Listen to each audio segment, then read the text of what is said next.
kasih karunia, dan damai sejahtera dari Allah Bapa Tuhan kita dan dari anaknya Tuhan Yesus Kristus menyertai kamu sekalian. Amin.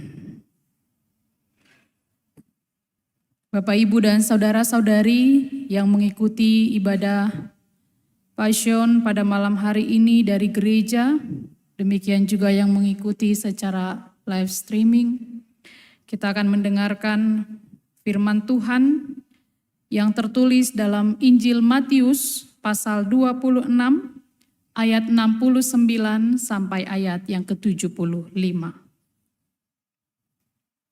Demikianlah firman Tuhan dituliskan. Sementara itu, Petrus duduk di luar halaman. Maka datanglah seorang hamba perempuan kepadanya, katanya, "Engkau juga selalu bersama-sama dengan Yesus orang Galilea itu." Tetapi ia menyangkalnya di depan semua orang. Katanya, "Aku tidak tahu apa yang engkau maksud."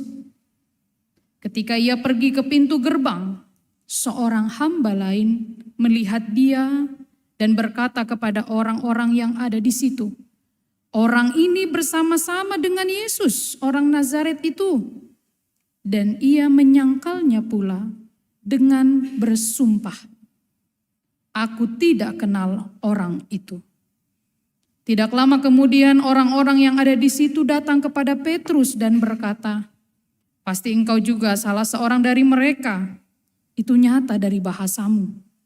Maka mulailah Petrus mengutuk dan bersumpah, "Aku tidak kenal orang itu." Dan pada saat itu berkokoklah ayam. Maka teringatlah Petrus akan apa yang dikatakan Yesus kepadanya, "Sebelum ayam berkokok, engkau telah menyangkal aku 3 kali." Lalu ia pergi keluar dan menangis dengan sedihnya. Demikianlah firman Tuhan. Bapak, Ibu, dan saudara-saudari yang dikasihi Tuhan Yesus Kristus, kita sering mendengar ungkapan yang mengatakan penyesalan selalu datang terlambat. Tidak ada penyesalan di awal perbuatan dosa atau kesalahan. Penyesalan akan datang setelah kita melakukannya. Di dalam pembacaan narasi malam Passion ketiga ini, ada 2 orang yang menyesal telah melakukan perbuatannya. Yang pertama adalah Yudas.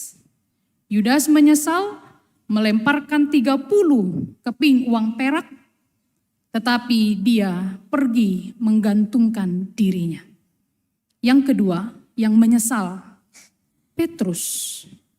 Petrus menyesal, tapi dia tidak mengakhiri hidupnya. Keduanya sama-sama menyesal, tetapi memiliki akhir hidup yang berbeda. Yudas menyelesaikan hidupnya dengan penyesalannya, tapi Petrus tidak. Dan malam hari ini, Passion ketiga membawa kita kepada perenungan bagian dari narasi yang kita baca tadi tentang kisah Petrus menyangkal Yesus 3 kali.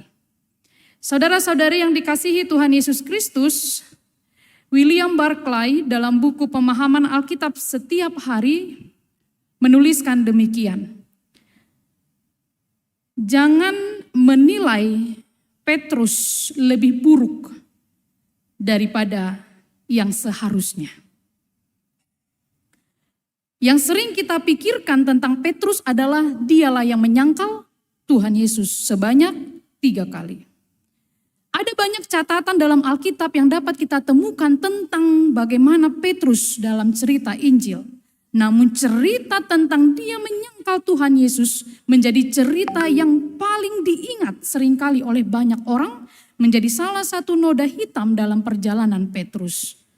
Kadang-kadang kita menuturkan cerita ini sedemikian rupa, kalau William berkata, sehingga banyak orang yang tidak adil memperlakukan Petrus.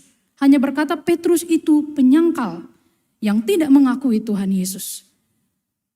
Dalam catatan yang saya baca, menurut tafsiran William Barclay, dia berkata, Tahukah bahwa Petrus sebenarnya orang yang sangat berani?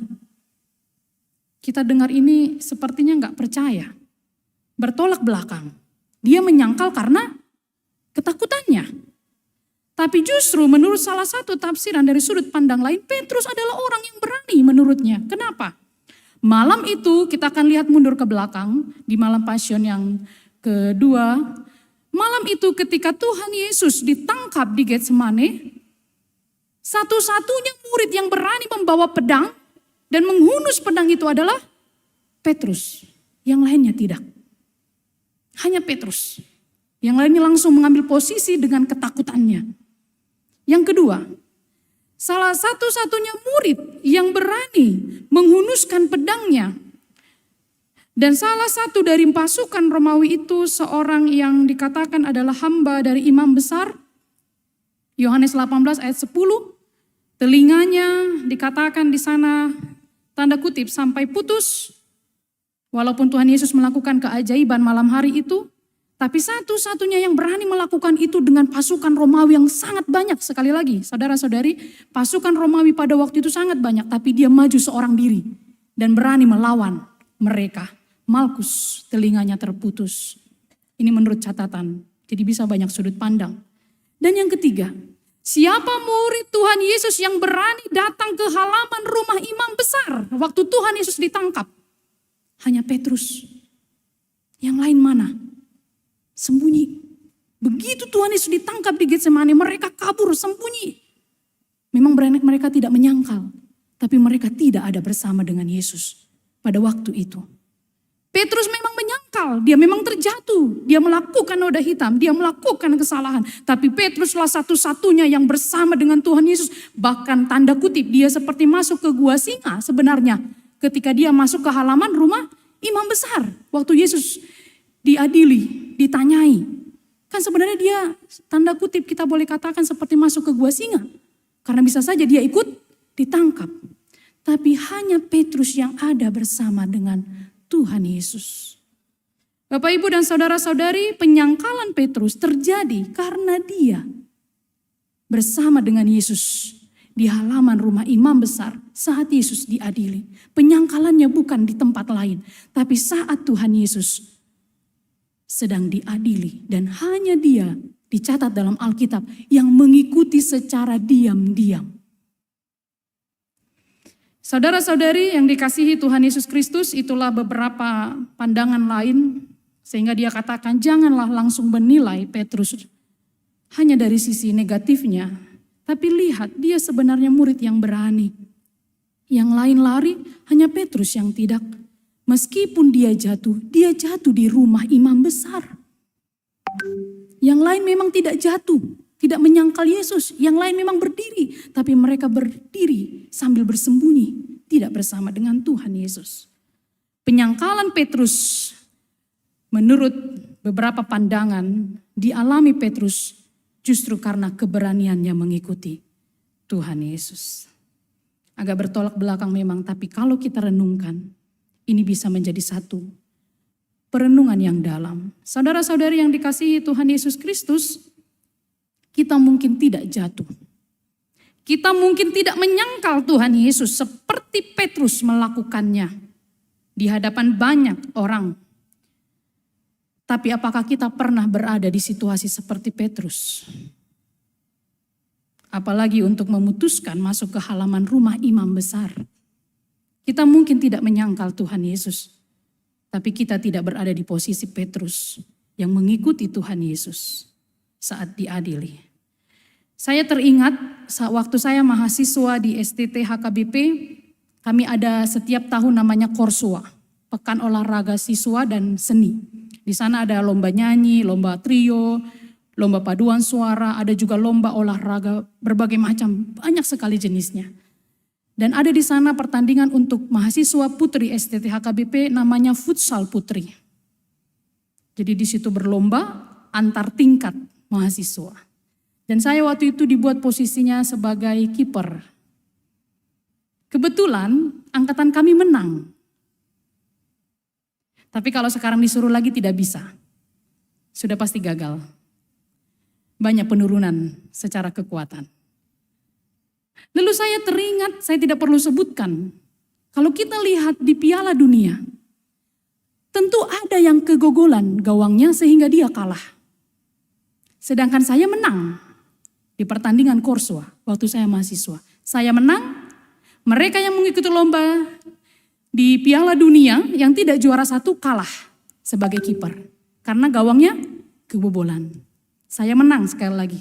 Tapi apakah dapat disebutkan bahwa saya lebih hebat daripada mereka yang ada di Piala Dunia? Mereka tingkat Piala Dunia, saya tingkat Korswa STT. Tingkat Siantar pun belum. Ya kan Bapak Ibu? Tapi bisakah saya dibilang lebih hebat? Tidak. Maka saya katakan, Petrus mungkin menyangkal Tuhan Yesus. Kita tidak seperti Petrus. Tapi posisi kita berbeda. Bukan kita lebih hebat daripada dia. Kita tidak masuk halaman rumah imam besar. Tidak ditanyai. Saudara-saudari yang dikasihi Tuhan Yesus Kristus, mari kita melihat penyangkalan Petrus sebanyak 3 kali. Supaya kita boleh melihat lebih dalam, tidak hanya sekedar Yesus disangkal oleh Tuhan Yesus, Petrus sebanyak 3 kali. Dikatakan bahwa Petrus mengikuti Tuhan Yesus, dan ketika Tuhan Yesus diadili, ada 3 penyangkalan yang dilakukan oleh Petrus. Penyangkalan pertama, ayat 69, Amang Inang boleh lihat dalam acara kita, di dalam nats khotbah di sana. Dikatakan Petrus duduk di luar halaman. Maka datanglah seorang hamba perempuan kepadanya, katanya, engkau juga selalu bersama-sama dengan Yesus orang Galilea itu. Ini penyangkalan pertama. Lalu dia katakan ayat 70, aku tidak tahu apa yang kau maksud. Penyangkalan pertama Petrus tidak terlalu berat karena masih 1 orang yang bertanya kepadanya. Bukankah ayat 70 mengatakan ada seorang hamba perempuan? Berarti di situ Petrus belum terlalu sulit untuk mengatakan saya tidak tahu. Karena jawabannya itu hanya diperuntukkan kepada 1 orang hamba perempuan saja. Penyangkalan Petrus yang pertama, ketika ada seorang yang mengenali dia dan berkata, orang ini sepertinya pengikut Yesus. Memang Petrus menyangkalnya. Tapi apakah Petrus pergi? Tidak. Dia tidak pergi. Menarik sekali. Saudara-saudari, kalau seandainya dia sudah ketahuan, bukankah lebih baik dia kabur? Saya sudah dikenal ini, lebih baik saya langsung pergi bersembunyi. Bahaya nanti kalau ada lagi yang memberitahu dan bertanya lagi. Petrus memilih pergi? Tidak. Petrus memilih menyelamatkan diri? Tidak. Dia masih di sana. Menyaksikan semuanya walaupun dia menyangkal Yesus pertama kali. Dan sebenarnya sangkalan Petrus ini melanggar apa yang Tuhan Yesus ajarkan. Karena Tuhan Yesus katakan bahwa setiap orang yang mengakui aku di depan manusia, aku juga akan mengakui dia di depan Bapakku yang di surga. Tetapi barang siapa menyangkal aku di depan manusia, aku juga akan menyangkalnya di depan Bapakku yang di surga. Inilah penyangkalan Petrus yang pertama. Tentu dia salah, dia melanggar apa yang diajarkan Tuhan Yesus sebelumnya. Tapi dia tidak lari, dia tetap ada di sana. Dia tidak pergi untuk melarikan diri. Kalau logisnya, dia harus segera pergi bersembunyi. Yang kedua, penyangkalan Petrus yang kedua, saudara-saudari yang dikasihi Tuhan Yesus Kristus. Sesudah dikenali Petrus, ada lagi yang bertanya kepadanya. Penyangkalan kedua dicatat dalam Alkitab Matius 26 ayat 71. Ketika ia pergi ke pintu gerbang, seorang hamba lain melihat dia dan berkata kepada orang-orang yang ada di situ, orang ini bersama-sama dengan Yesus orang Nazaret itu. Saya garis bawahi, Bapak Ibu boleh membaca dengan seksama, orang ini bersama-sama dengan Yesus. Di kata sebelumnya dikatakan, hamba lain melihat dia. Jadi sekarang yang menuduh Petrus itu ada 2. Tadi hanya 1 orang hamba perempuan. Tapi dalam penyangkalan kedua ada hamba lain. Berarti hamba perempuan dan yang 1 orang ini. Artinya makin berat. Makin berat ini karena sudah makin banyak orang yang mulai tahu dia. Memang Petrus semakin jatuh lebih dalam. Cobaannya semakin tinggi karena orang mulai bertambah yang mengenal dia. Sehingga dalam ayat 72 dikatakan Petrus mengatakan tidak kenal Yesus. dan bahkan bersumpah. Ayat 72. Ia menyangkalnya pula dengan bersumpah. Kalau tadi hanya berkata, ia menyangkalnya. Lihat perubahan ini. Lalu penyangkalan kedua, Petrus mulai bersumpah. Karena apa? Karena sudah mulai ada 2 orang pada waktu itu yang menanyai Petrus. Tahukah saudara-saudari kalau kita lolos, tanda kutip mencuri 5 juta, akan ada simbolis yang mengajak kita mencuri 50 juta. Dan nanti kalau sudah lolos itu akan ada lagi godaan mencuri lebih banyak. Memang begitulah level cobaan itu. Maka Petrus mengalaminya. Dan dikatakan bahwa memang Petrus menyangkal Tuhan Yesus. Tapi saudara-saudari, kita melihat bahwa Petrus tetap tidak lari. Dalam penyangkalan yang kedua, dia tetap ada di sana. Petrus tidak memilih pergi, dia tetap ada di sana sekali lagi. Walaupun dia sudah mulai bersumpah dan mengatakan tidak mengenal orang itu. Dia tetap tidak lari. Kalau kita melihat New American Standard Bible, di sana dikatakan signs even the way you talk atau bahasa Indonesianya dari cara bicaramu, ini penyangkalan yang ketiga. Mulai kelihatan dengan jelas. Yang ketiga, saya ajak kita untuk membaca dengan teliti ayat 73. Tidak lama kemudian orang-orang yang ada di situ datang kepada Petrus. Berapa banyak? Lebih daripada 1 bahkan 2 mungkin. Lebih daripada 3 mungkin. Orang-orang yang ada di situ berarti banyak. Tadinya cuma 1 hamba perempuan. Lalu mulai ada hamba lain. Penyangkalan ketiga terjadi lebih jauh lagi. Cobaan untuk Petrus. Karena semua orang yang ada di situ memastikan ini sepertinya pengikut Yesus. Dan Petrus berkata, tadi aku tidak mengenal, levelnya naik lagi. Aku bersumpah tidak mengenal, lihat penyangkalan ketiga apa jawaban Petrus. Lalu Petrus mulai mengutuk dan bersumpah. Sumpah geledek kalau dikatakan. Jadi saat ini juga berani menerima resiko. Levelnya makin tinggi, berbohongnya makin tinggi. Tadinya cuma bisa mau mencurinya 50.000 gak apa-apalah. Kalau sudah sampai gagal di situ, lihatlah akan ada simbolis. Ambil aja 5 juta sedikitnya itu. Udah dilakukan itu, iya ya pula ya gak apa-apanya ini. Nanti datang lagi simbolis 50 juta pun tak apa-apanya itu. Jadi naik terus cobaan. Kalau kita tidak mulai patahkan dari awal. Yang berbohong pun kan begitunya itu. Gak ada yang langsung mahir bohong. Sudah dari awal itu mulai. Gak ada orang yang pintar langsung mencuri, gak ada. Mungkin dari kecil sudah belajar mencuri uang di kantong bapaknya. Dibilanglah rezekinya ini karena aku nyuci baju. Siapa yang seperti itu amanginang dulunya bertobatlah kerajaan Allah sudah dekat. Saya juga pernah seperti itu. Tapi saya sudah jadi pendeta. Pertobatannya ya hanya Tuhan yang tahu. Yang pasti kita semua kan tidak bisa langsung, oh sudah luar biasa. Yang mau saya katakan ada orang yang langsung mahir berbuat dosa. Petrus berkata tidak kenal, lalu bersumpah tidak kenal. Yang ketiga mengutuk dan bersumpah, aku tidak mengenal. Aku tidak mengenal. Tapi lihat, tidak bisa sebenarnya dia mengelak. Alkitab mencatat ayat 73. Pasti kau satu dari mereka. Itu nampak dari logat bahasamu. Nyata dari bahasamu kalau terjemahan Matius.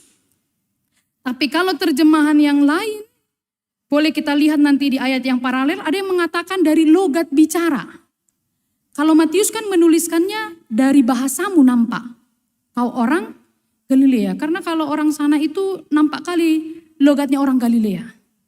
Jadi dia bilang tidak. Tapi mereka bilang, enggak, nampak kok dari logatmu. Sama kayak kita. Aku bukannya orang Batak. Orang Jakartanya aku. Nampak kok dari logatmu orang Batak katanya. Ah bukan, kau salah kau katanya. Dibilang pun gitu, percaya enggak orang? Enggak percaya, logatnya Batak kali. Jadi kira-kira Petrus begitu menyangkalnya. Bukan, aku tidak kenal. Tapi logat bahasamu orang Galilea. Gak bisa nih ditipu. Jadi sama seperti misalnya saya udah lama di Toba. Tapi bilangnya gue lu. Nggak mungkin, dari Jakarta ini pasti. Which is katanya, Jaksel ini pasti. Kira-kira begitulah. Nampak dari logat bahasamu, maka dia tidak bisa mengelak sebenarnya. Itu yang pertama. Makanya kalau dia bersumpah dan mengutuk, memang cobaannya makin banyak. Tadi orang-orang makin banyak. Yang kedua, logat bahasamu mulai diidentifikasi sama mereka. Ini Galilea, ini pasti nih. Yang ketiga apa? Memang tidak nampak di Matius, Bapak Ibu dan Saudara-saudari. Tapi kita bisa lihat di ayat paralel di sana. Kalau dalam versi Lukas 18 ayat 26 katanya, bukankah kau yang kulihat di taman itu bersama-sama dengan Yesus? Jadi kalau Matius tidak menuliskannya, tapi bandingkan nanti dengan Injil lain, ada satu orang dari keluarga yang telinganya diputus itu berkata, aku lihat kok kamu di taman itu. Kau yang melakukan. Salah seorang dari keluarga yang hambanya diputus sudah pasti kenal kan? Namanya keluarganya yang dilakukan seperti itu pasti dia hafal. Maka Petrus mengatakan, sumpah, aku bersumpah bahkan mengutuk aku tidak kenal orang itu. Tapi saat penyangkalan ketiga maka genaplah nubuat Tuhan Yesus. Berkokoklah ayam. Petrus menyangkal Yesus 3 kali. Saudara-saudari, penyangkalan pertama, apakah Petrus pergi? Tidak. Penyangkalan kedua, apakah Petrus pergi? Tidak. Penyangkalan ketiga, apakah Petrus pergi? Dia pergi keluar. Karena takut? Menurut Amanginang karena takut? Lihat ayat 75, menangis dia. Dia pergi keluar dan menangis dengan sedihnya. Dia pergi bukan karena takut, karena menangis. Sedih dia, sudah menyesal. Bukan karena takut. Karena itu sering kita mengatakan, Petrus ini gak berani. Sama perbandingannya kayak saya bilang, saya menang juara 1 memang. Tapi tingkat STT, mahasiswanya gak lebih dari 1000. Lalu dibandingkan yang Liga Piala Dunia. Hebat kau ya, lebih hebat kau menang. Itu aja kalah. Gak bisa dibandingkan. Gak bisa. Petrus pergi, Alkitab mencatat dia keluar menangis dengan sedihnya. Jarang loh Amanginang laki-laki sedih. Yang paling sering menunjukkan sedihnya siapa? Perempuan, dikit-dikit nangis. Gampang kali memang tari luilo. Jadi kalau ada bapak-bapak gampang nangis agak aneh juga memang. Tapi gak apa-apa kalau memang sudah dari dalam hati. Asal Nabi Nahin kan. Petrus menangis dengan sedihnya dikatakan di dalam nats ini. Jadi menurut banyak penafsir dia pergi bukan karena takut. Tapi karena sudah menyesal. Teringat apa yang dikatakan Tuhan Yesus. Setelah 3 kali penyangkalan maka nubuat Yesus tergenapi. Pada saat itu berkokoklah ayam. Maka teringatlah Petrus akan apa yang dikatakan Yesus kepadanya, sebelum ayam berkokok engkau telah menyangkal aku 3 kali. Berapa kali Petrus menyangkal Yesus, Amanginang? 3 kali. Berapa kali ayam berkokok? 3 kali? 2 kali? Ada yang ragu? Coba kita tanya ayam yang berkokok.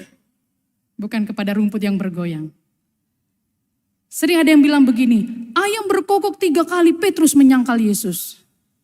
Padahal Alkitab mencatatnya 2 kali. Beberapa perbandingan, ada mungkin yang mencatat 1, tapi pastinya bahwa dia berkokok pertama, ayam Petrus menyangkal baru 3 kali, lalu ayam itu berkokok dan diulangi lagi oleh ayam itu berkokok dari mulai refnya. Seperti kor ya, dia berkokok lagi. Tapi kita tidak perlu memperdalam berapa banyak. Yang pasti sebelum ayam berkokok 3 kali Petrus menyangkal Yesus. Jadi tidak sampai 3. Petrus sudah menyangkal Tuhan Yesus. Jangan terbalik-balik Bapak Ibu Saudara-saudari.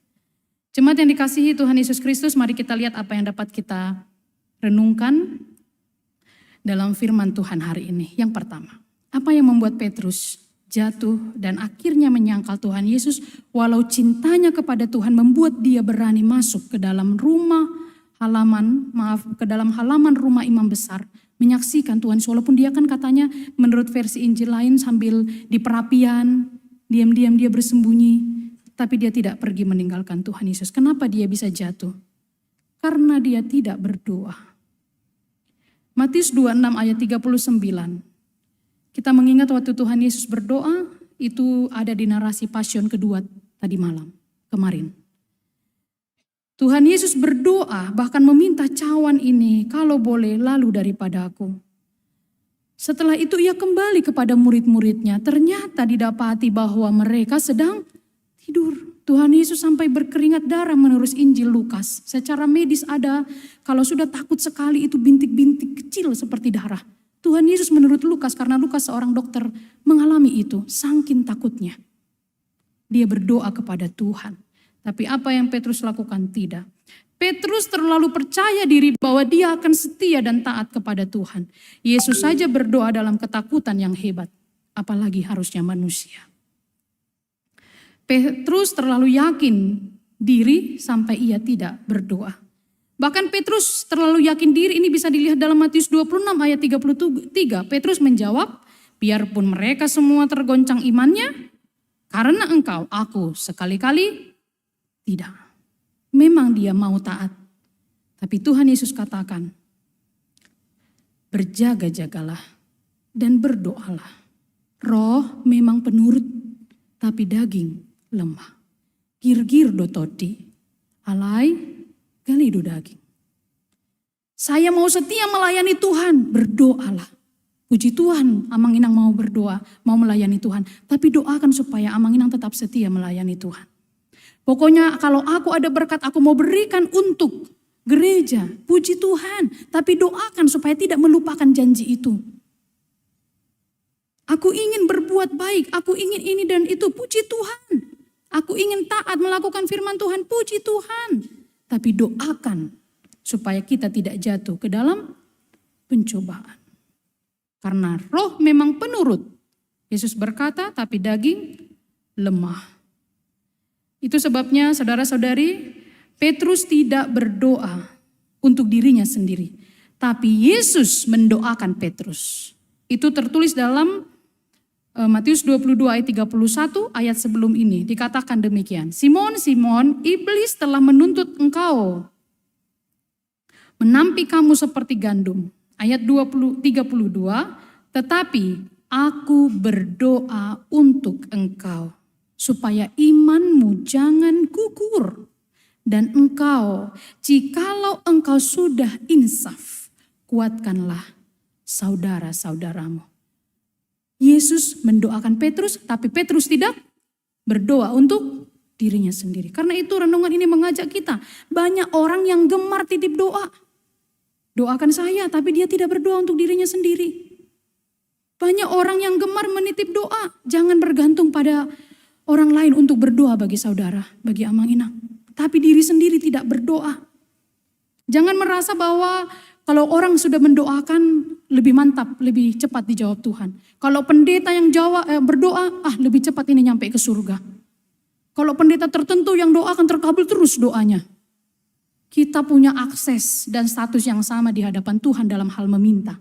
Tapi mendukung doa, maka pelayan Tuhan dapat melakukannya. Tapi jangan berharap orang mendoakan saudara-saudari. Amang Inang berdoa, tolong ya supaya dapat pekerjaan. Kita gak pernah berdoa.